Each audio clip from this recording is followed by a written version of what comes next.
Attention students of Galactic Academy, please welcome our newest transfer, a human from the planet Earth. The announcement echoed through the curved hallways of the most prestigious educational institution in the Orion Arm, causing immediate chaos.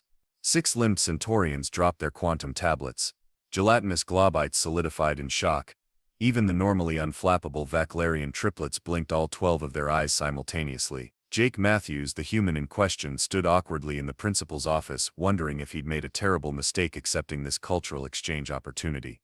Principal Dorn, a towering mantis-like being with impeccable posture and a shimmering exoskeleton that changed colors with his mood, currently a nervous yellow-green, cleared his throat, or whatever passed for a throat in his species. Mr. Matthews, I must emphasize again the delicacy of your situation. Earth is classified as a Class 12 Deathworld. Most species here evolved on Class 2 or Class 3 planets. Jake raised an eyebrow. So I've heard. Several times during orientation, and the 6-hour safety briefing, and the mandatory liability waiver signing ceremony. You must understand, Dorn continued, his exoskeleton shifting to a more authoritative blue, most students here have never encountered a Deathworlder. Your biology alone is cause for concern. Your dense muscle tissue, reinforced skeletal structure, efficient respiratory system, and particularly your He paused dramatically, endurance capabilities.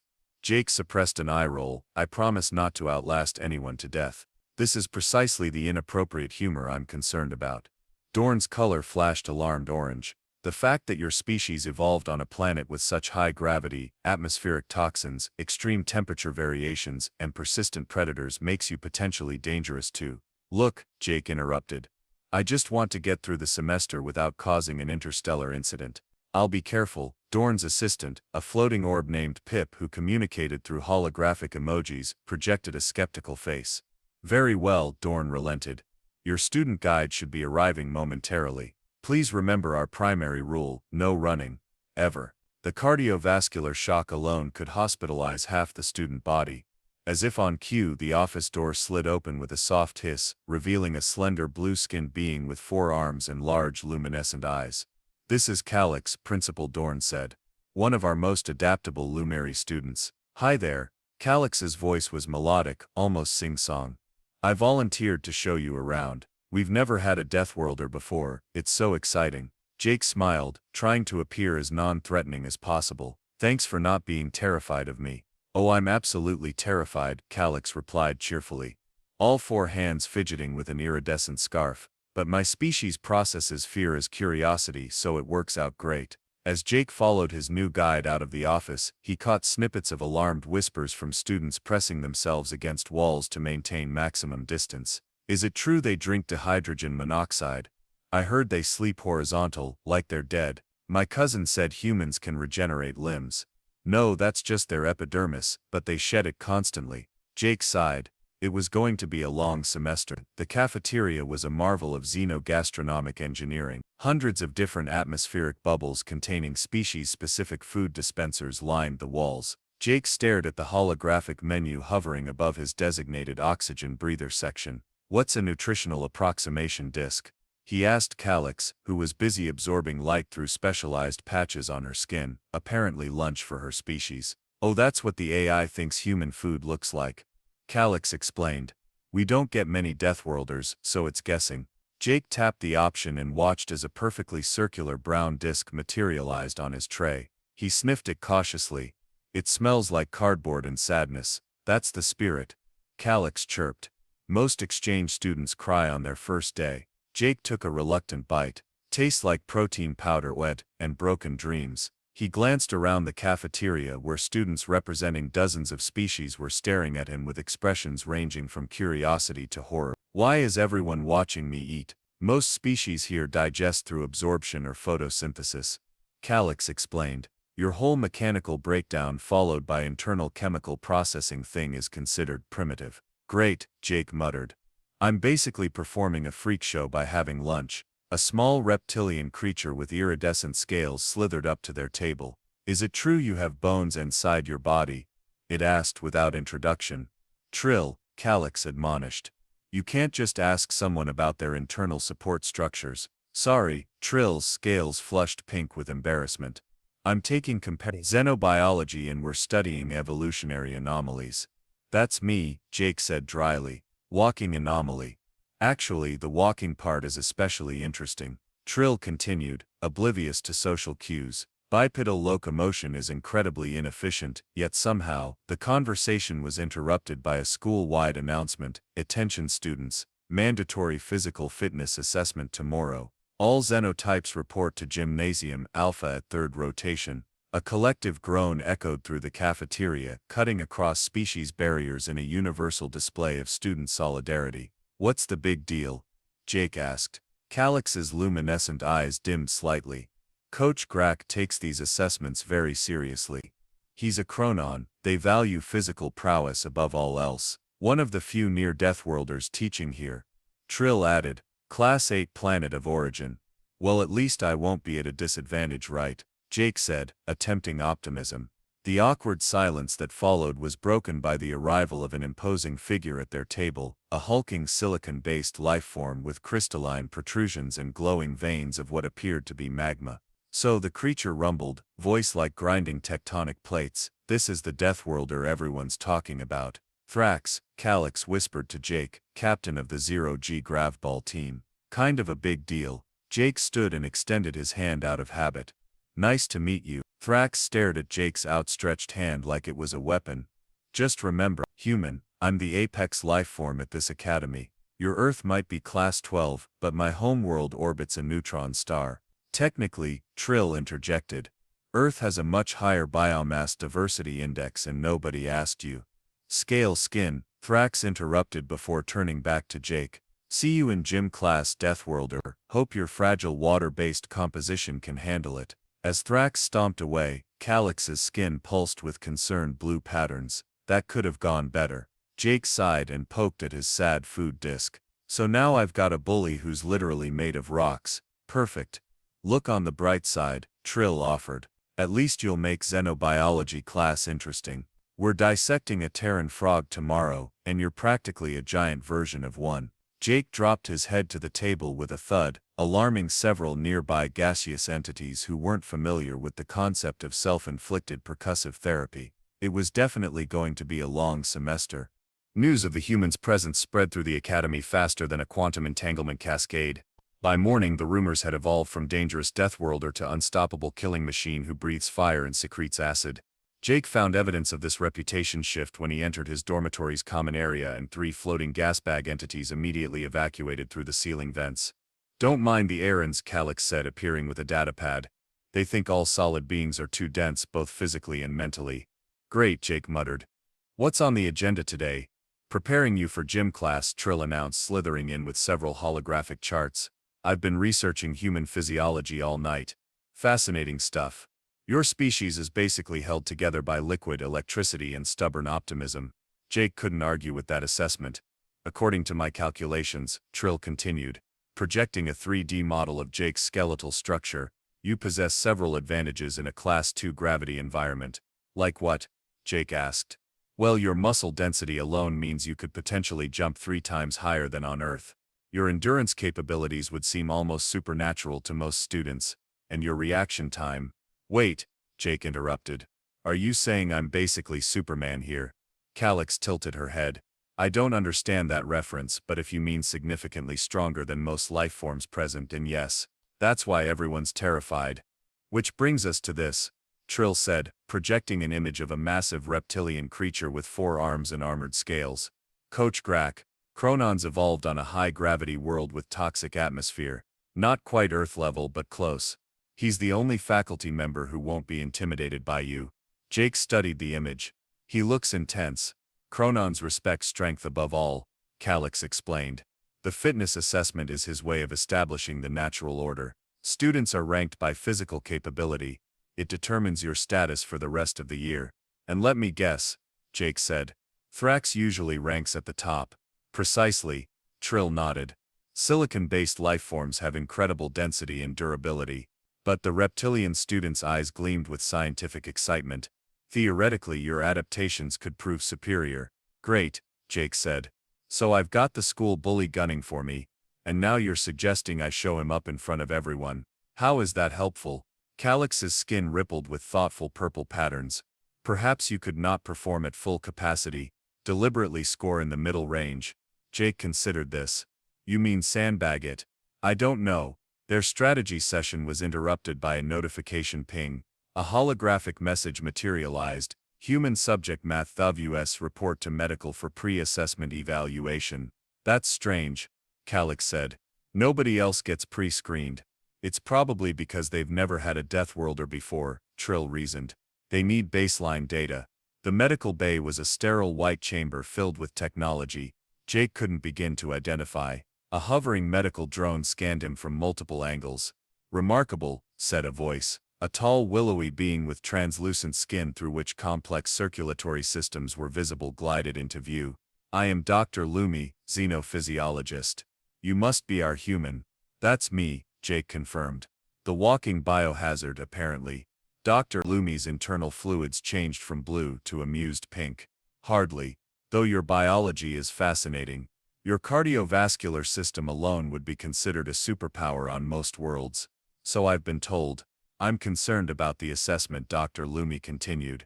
Coach Grack's tests are designed for a wide range of physiologies, but your capabilities might be disruptive. Meaning, Mr. Matthews, that some students might feel threatened if you perform too well, especially certain silicon-based students with fragile egos. Jake raised an eyebrow. You know about Thrax. The faculty is well aware of social dynamics, Dr. Lumi said diplomatically. I'm simply suggesting that sometimes greatness lies in restraint. That's what Calix said.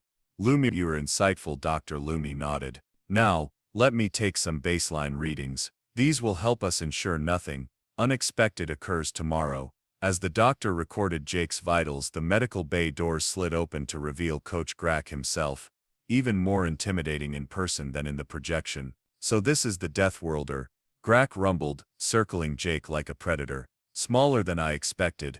Sorry to disappoint, Jake replied. Grack's scaled lips pulled back in what might have been a smile. We'll see tomorrow if Earth deserves its classification. I've added some special challenges to the assessment, just for you. After the coach left, Jake turned to Dr. Lumi. What did he mean by special challenges? The doctor's circulatory system darkened with concern. I'm afraid Coach Grack sees you as an opportunity to prove Chronon superiority. He's competitive that way. Perfect. Jake sighed. Later, back in his quarters, Jake found a message waiting from Thrax. Heard about your special assessment tomorrow, Deathworlder. Hope you're ready to show us what Class 12 planet scum can do. Everyone's betting on how quickly you'll fail. Real charmer, that one, Jake muttered. Calix and Trill arrived moments later with what appeared to be protective gear. What's all this? Jake asked. Basic precautions, Trill explained. Impact-absorbing underlayer, reinforced joints, biometric monitors. You guys realize I'm supposed to be the dangerous one, right? Calix's skin flashed with worried blue pulses. Jake, you don't understand. Thrax and his friends have been spreading rumors all day. Half the school thinks you're going to go berserk, and the other half thinks Coach Grack is setting you up to fail spectacularly. Great, Jake said, flopping onto his bed hard enough to trigger proximity alarms. So I'm either a monster or a joke. Precisely why your performance tomorrow is so important, Trill said. The correct balance could change everything. Jake stared at the ceiling. No pressure or anything. That night, as artificial darkness fell over the academy, Jake couldn't sleep. The strange sounds of alien breathing patterns and occasional bioluminescent flashes from his dormmates kept him awake. But mostly, it was the weight of tomorrow, knowing that his performance would shape not just his experience, but potentially how humans were viewed by the galactic community. Just be yourself, he whispered, an echo of his mother's advice when he'd left Earth. Unfortunately, being himself, a human from a Deathworld, was exactly what everyone feared. Gymnasium Alpha resembled a biodome more than a traditional gym. The massive spherical chamber contained various environmental zones, low-gravity wells, high-density fluid pools, anti-gravity columns, and obstacle courses designed for dozens of different physiologies. Jake entered wearing the protective gear Calix and Trill had provided, which made him look like an awkward combination of a deep-sea diver and a medieval knight. The entire student body seemed to be present, creating a kaleidoscope of alien forms arranged in tiered observation platforms. Why is everyone here? Jake whispered to Calix. I thought this was just for our class. Oh, Jake. Calix's skin rippled with amused patterns. You're the first human at the academy. This is basically the social event of the semester. Great. No pressure at all. Coach Grack stomped to the center of the gym, his scaled body gleaming under the artificial lights. Attention! His voice boomed without need of amplification. Today's assessment will establish the physical hierarchy for this term. As always, performance will be measured relative to your species' baseline capabilities. The coach's reptilian eyes fixed on Jake. We have a special guest today. A representative from the infamous Deathworld, Earth. Let's see if humans deserve their fearsome reputation. Murmurs rippled through the crowd. Jake noticed several faculty members had joined the audience, including Principal Dorn and Dr. Lumi. First challenge. Agility course. Coach Grack announced, gesturing toward a complex arrangement of obstacles. Adaptability is survival. Thrax shouldered past Jake. Watch and learn. Water bag. The silicon-based student performed impressively, his crystalline body flowing through the obstacles with surprising grace for something that looked like animated granite. The crowd cheered as he finished with a time that set the benchmark. Human, you're next. Coach Grack called. Jake approached the starting line, acutely aware of hundreds of alien eyes watching his every move. He remembered the conflicting advice: show restraint, but don't embarrass himself. Begin, Grack shouted. The first obstacle was a series of platforms at varying heights. Jake leaped from one to another, immediately realizing Trill had been right. In the Academy's lighter gravity, his jumps carried him nearly 3 times higher than expected. He overshot the third platform entirely, causing gasps from the audience, but managed to grab a hanging bar and swing himself back on course. Control yourself, Deathworlder. Coach Grack barked. This isn't a destruction test. Jake adjusted quickly, compensating for the gravity difference.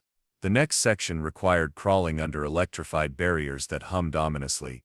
Those are calibrated for exoskeletal species. Calix called out. Be careful. Too late. Jake's protective gear brushed against one of the barriers, and a shock ran through him. It wasn't painful so much as surprising, like intense static electricity. Pathetic, Thrax commented loudly. Can't even handle a basic neural deterrent. Jake gritted his teeth and pressed on. The final section was a climbing wall with tiny handholds. What would be challenging for most students proved almost trivially easy for Jake's stronger grip and greater muscle mass. He scaled it in seconds. As he crossed the finish line, the timer displayed a result that placed him just behind Thrax. Coach Grack narrowed his eyes. Interesting. Next challenge. Endurance test. This involved running on a treadmill-like device that adjusted its resistance based on the runner's capabilities. Thrax lasted an impressive 8 minutes before the machine's difficulty overcame even his silicon-based stamina. When Jake's turn came, he stepped onto the platform with trepidation. This machine reads your physiological responses and increases difficulty accordingly. Coach Grack explained. Let's see what a Deathworlder is made of. The test began gently, but quickly escalated. Jake found himself running faster and harder than he ever had on Earth. The machine kept increasing resistance, trying to find his limits. 5 minutes passed, then 10, then 15. Impossible, someone in the crowd whispered. Jake was sweating profusely now, his breathing labored, but he kept going. Earth's higher gravity and harsher conditions had evolved humans for exactly this kind of sustained effort. Enough, Coach Grack finally called after 20 minutes. Machine can't go higher without risking damage. The gymnasium had fallen completely silent. Jake stepped off the platform, trying not to look smug despite the sense of satisfaction he felt. Endurance is meaningless, Thrax muttered. A prey adaptation for running away. Coach Grack seemed troubled by Jake's performance. Strength test, he announced, gesturing toward what appeared to be a modified hydraulic press. One by one, students tested their strength against the machine. Most species at the Academy favored efficiency over brute force, resulting in modest scores. Thrax, however, impressed everyone by exerting enough pressure to bend the machine's measurement arm nearly to its maximum. Beat that, Deathworlder, he challenged as Jake approached. Jake remembered Dr. Lumi's advice about restraint. He also remembered Thrax's constant belittling and the rumors he'd spread. With a mental shrug, Jake decided to split the difference. He wouldn't go all out, but he wouldn't hold back too much either. He placed his hands on the pressure pads and pushed. The measurement arm moved steadily, approaching Thrax's mark, and then surpassing it. Jake increased his effort slightly, watching as the indicator climbed higher. The machine suddenly emitted a warning beep, and Coach Grack shouted, "Stop, that's enough." Too late. Something in the testing apparatus gave way with a sharp crack. The gymnasium erupted in chaos. He broke it. Did you see that? Not even Thrax could do that. Jake stepped back, embarrassed. Sorry about that. Coach Grack looked from Jake to the damaged equipment, his expression unreadable. Final challenge, he announced. Combat simulation. A circular arena in the center of the gym illuminated. Non-lethal combat only, the coach explained.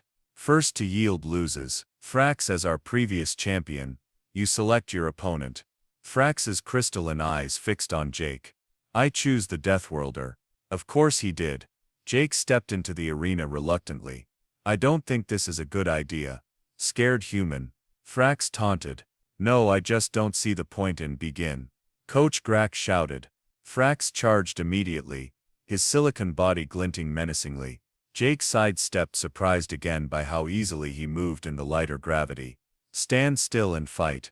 Thrax growled, swinging a crystalline fist. Jake dodged again. I didn't come here to fight anyone. The crowd was going wild now. The spectacle of the Deathworlder facing off against the school champion too exciting to ignore. Your species is supposed to be dangerous, Thrax said, circling Jake. Prove it. Being capable of violence isn't something to be proud of. Jake replied, continuing to evade. This only seemed to infuriate Thrax further. His next charge was reckless, allowing Jake to use the alien's momentum against him. With a move straight from his high school wrestling days, Jake redirected Thrax's force, sending him sprawling across the arena. The crowd gasped. Thrax rose, magma-like veins glowing hotter with rage. You dare? Look, we can just call this a draw, Jake offered. Instead of responding, Thrax charged again. This time Jake stood his ground, catching the silicon student's arms and holding him in place. It became a contest of pure strength. Thrax pushing forward, Jake resisting. To everyone's shock, neither gave ground. Impossible, Thrax grunted. You're just a water-filled organic. And you're just a walking rock, Jake countered, starting to get annoyed. Can we please stop this? In response, Thrax attempted a sweeping kick. Jake jumped over it, and in a moment of frustration, pushed Thrax away harder than he intended. The silicon student flew across the arena and crashed into the boundary wall with enough force to crack both the wall and his crystalline exterior. Horrified gasps filled the gymnasium. Jake rushed over to his fallen opponent. Are you okay? I'm so sorry. I didn't mean to. Get away from me, Thrax roared, struggling to his feet. Glowing cracks ran across his silicon body. Coach Grack stepped between them. Match over. Medical team to the arena. As Dr. Lumi and her assistants rushed to Thrax's side, Jake stood alone in the center of the arena, acutely aware of hundreds of alien eyes fixed on him. Now with undisguised fear, he'd just confirmed their worst suspicions about Deathworlders. The gymnasium fell into an uncomfortable silence. As Dr. Lumi examined Thrax, Jake stood awkwardly in the center of the arena, feeling like the monster everyone already thought he was. I didn't mean to hurt him, Jake said to no one in particular. Principal Dorn approached, his exoskeleton a concerned orange. This is precisely the scenario we hoped to avoid. Mr. Matthews. He challenged me. What was I supposed to do? Control yourself, Coach Grack growled. Deathworlders are supposed to have superior restraint to match their superior strength. Or so your species claims. Before Jake could respond, alarms began blaring throughout the gymnasium. Red emergency lights pulsed across the walls. Attention all students and faculty, an automated voice announced. Gravitational stabilizer malfunction detected. Emergency protocols initiated. What does that mean? Jake asked as students began panicking around him. The Academy maintains artificial gravity fields, Principal Dorn explained hurriedly. If they fail, he didn't need to finish. The floor suddenly seemed to drop away as gravity fluctuated wildly. Students began floating upward, some clinging desperately to fixed structures, others tumbling helplessly in the disrupted gravitational field. "Remain calm," Coach Grack roared, using his forearms to anchor himself to a support column. "Emergency systems will engage momentarily." But the situation was deteriorating rapidly. With each fluctuation, equipment broke free from its moorings, becoming dangerous projectiles in the unstable environment. A large piece of the strength testing machine tumbled through the air, narrowly missing a cluster of gaseous errand students. "The stabilizers must have been damaged during the strength test," Principal Dorn said, clinging to a handrail. "The safety protocols aren't responding." Jake, who had instinctively grabbed onto a floor anchor, looked around at the chaos. Most species at the Academy were adapted to very specific gravity environments. This kind of fluctuation was not just frightening but potentially lethal for them. "Where are the manual controls?" Jake asked. Dorn pointed toward a panel on the far wall. "Engineering section, but it's too dangerous." Jake was already moving, using the fluctuating gravity to his advantage. When a wave of low gravity passed, he pushed off hard from his anchor point, propelling himself across the gymnasium.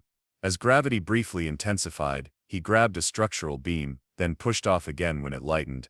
"What is the human doing?" someone shouted. "Being a Deathworlder," Cullix answered, her voice filled with unexpected pride. Jake reached the engineering panel, just as another gravity wave hit, slamming him against the wall with twice Earth's normal force. For most students it would have been incapacitating, but Jake had evolved on a planet that constantly tried to kill him. This was just Tuesday. "Manual override sequence," he shouted to Dorn, who was barely visible across the chaotic room. "Alpha 7 Epsilon 93, the principal called back. Then the reset protocol." Jake punched in the sequence, fighting against the shifting gravity. The panel responded sluggishly, damage indicators flashing across the screen. "The primary stabilizer is completely offline," Jake called out. "Secondary systems are trying to compensate but they're overloading." Lumi, who had managed to secure both herself and the injured Threx to a medical station, called across the room. "The secondary systems weren't designed for full load, they'll burn out within minutes." Jake scanned the engineering schematics on the display. "We need to reroute power from the non-essential systems and balance the load manually." "Impossible," Coach Grack bellowed. "That would require someone to physically access the junction room and reset the breakers in sequence." "Where is it?" Jake demanded.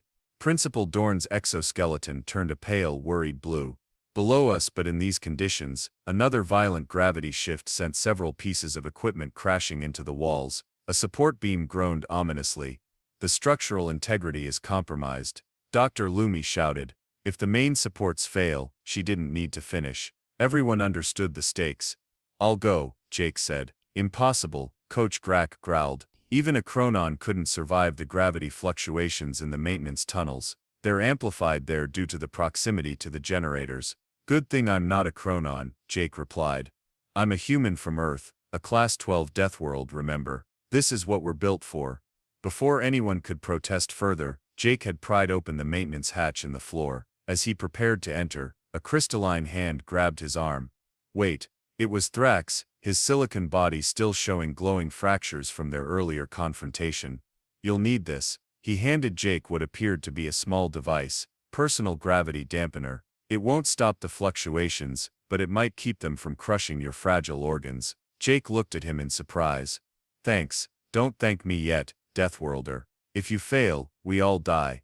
"No pressure," Jake muttered, attaching the device to his suit. The maintenance shaft was a nightmare of wild gravity shifts and exposed machinery. Jake crawled, climbed, and at times simply fell through the narrow passages, using the fluctuations to its advantage when possible, and enduring them when necessary. The junction room, when he finally reached it, was a technological heart of chaos. Sparks flew from overloaded circuits. Display panels flashed emergency warnings in a dozen alien languages. The gravity shifted every few seconds, making it nearly impossible to maintain position. "I'm in," Jake called through his communicator.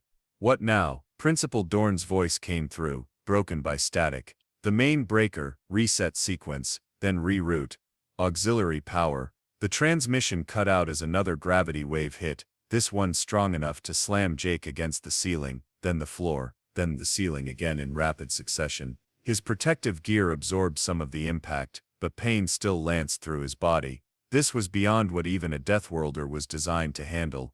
But giving up wasn't an option. Hundreds of lives depended on him. Alien lives, yes, but lives nonetheless. With gritted teeth, Jake fought his way to the main control panel. The sequence was complex, requiring him to reset breakers in a specific order, while simultaneously adjusting power levels. Each movement was a battle against the shifting gravity. Twice he was thrown away from the panel, and twice he fought his way back. "Status update," came Coach Grack's voice through the failing communicator. "Almost there," Jake managed through clenched teeth. One final switch remained, but it was on the opposite wall, behind a tangle of now exposed conduits crackling with energy. A normal human might have hesitated. A normal human might have given up. But Jake Matthews was a Deathworlder, and Deathworlders didn't quit just because survival seemed impossible. With a desperate lunge, he threw himself across the room, during a momentary low-gravity phase. His hand closed around the final switch just as gravity reversed, threatening to tear him away. Holding on with every ounce of strength, Jake pulled the lever down. The effect was immediate. The wild fluctuations steadied, gravity gradually normalizing throughout the academy. Emergency systems came back online, with harmonious chimes replacing the harsh alarms. Jake lay on the floor of the junction room, battered but alive. For the first time since arriving at the Galactic Academy, he felt a surge of pride in his Deathworlder heritage. The very adaptations that made others fear him had just saved everyone. His communicator crackled to life. "Junction room, respond. Human student, do you copy?" Jake managed a weak thumbs up toward the room's security camera, too exhausted for words.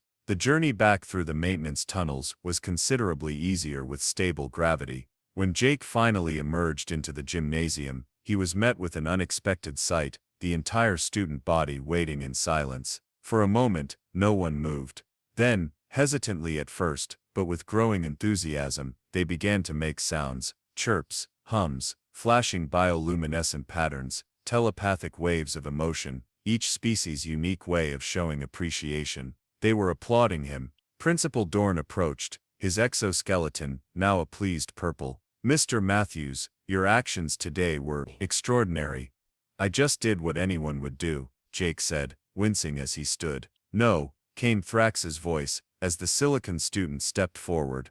"What you did is what only a Deathworlder could do. I was wrong about you." Jake looked around at the faces, or equivalent sensory organs, of his fellow students. Where before he had seen fear and suspicion, now he saw something new.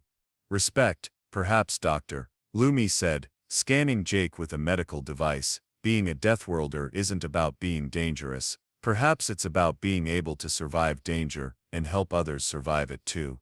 As the medical team insisted on taking Jake to the infirmary, Calix and Trill pushed through the crowd to walk alongside him. "I told you humans were fascinating," Trill said excitedly.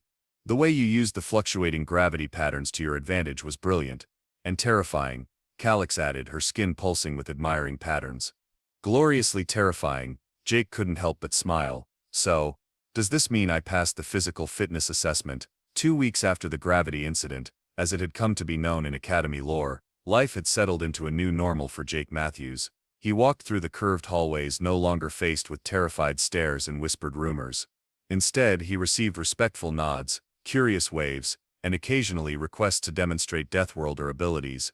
Jake, a cluster of juvenile globites bounced excitedly beside him. "Can you do the thing again?" With a good-natured sigh, Jake picked up a stylus from a nearby desk and bent it slightly, just enough to impress without breaking it. The globites quivered with delight, their translucent bodies flashing with colors of excitement. "You're becoming quite the celebrity," Calix observed as they continued toward the cafeteria. "Next thing you know, they'll be offering human studies as an elective."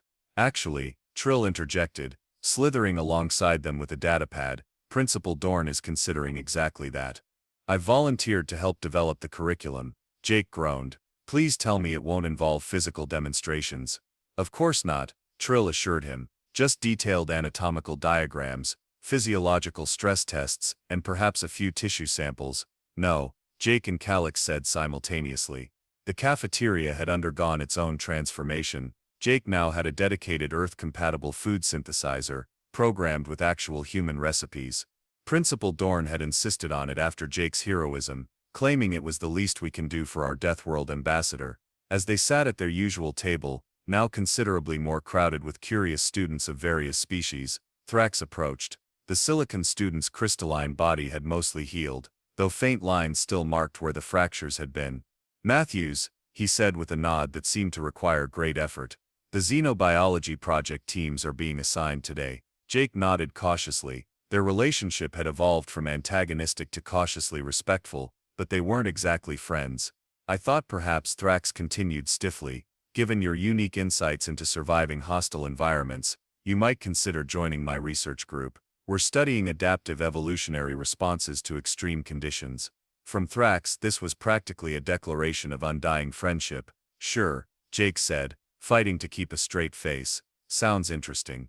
With a satisfied nod, Thrax departed, his crystalline form catching the light in ways that suggested he was pleased despite his stoic exterior.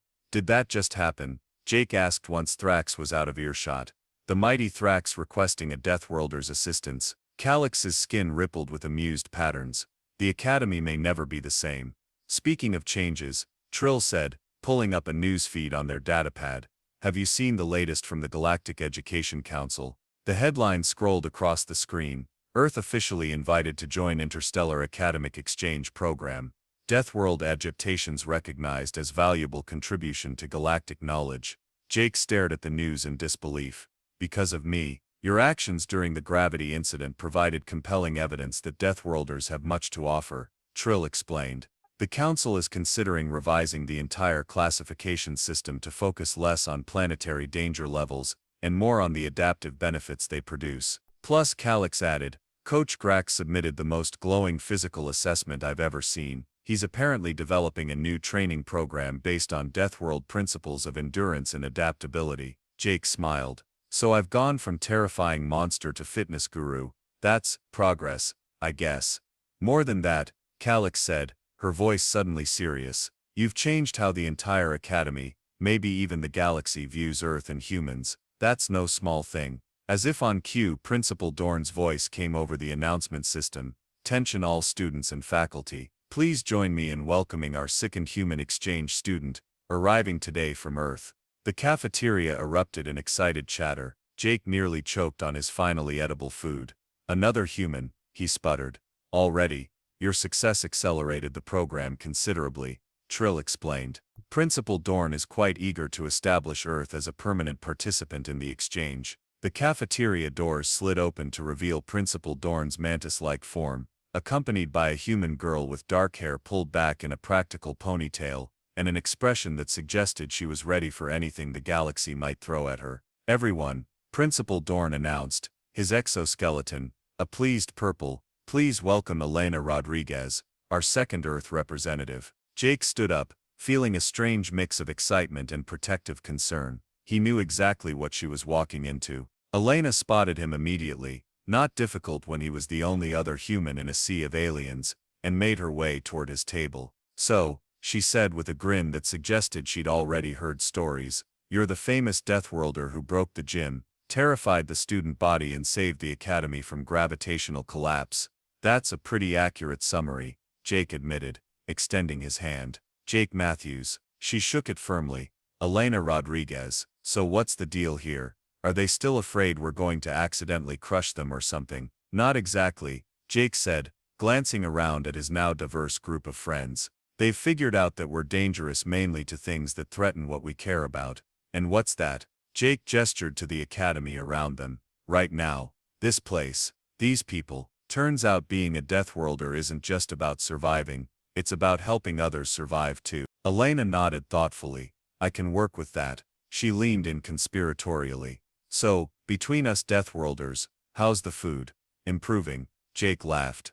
"But bring hot sauce." "Definitely bring hot sauce." As Jake began introducing Elena to his friends, Coach Grax's voice boomed over the announcement system. "Tension, due to recent events, physical assessment protocols have been updated. All students report to Gymnasium, Alpha tomorrow, for new classification testing." A moment of silence, then special note to Earth students, "Please try not to break any more equipment. The Academy budget has limits, even for Deathworlders." The cafeteria erupted in laughter, a remarkable harmony of chittering, bubbling, humming, and dozens of other alien sounds blending with very human chuckles. Jake caught Elena's questioning look and shrugged. "Welcome to the Galactic Academy," he said with a grin, "where being from a Deathworld finally has its advantages." As they sat surrounded by curious aliens peppering Elena with questions about Earth, Jake reflected on how quickly things had changed. From feared outsider to respected classmate in just a few weeks.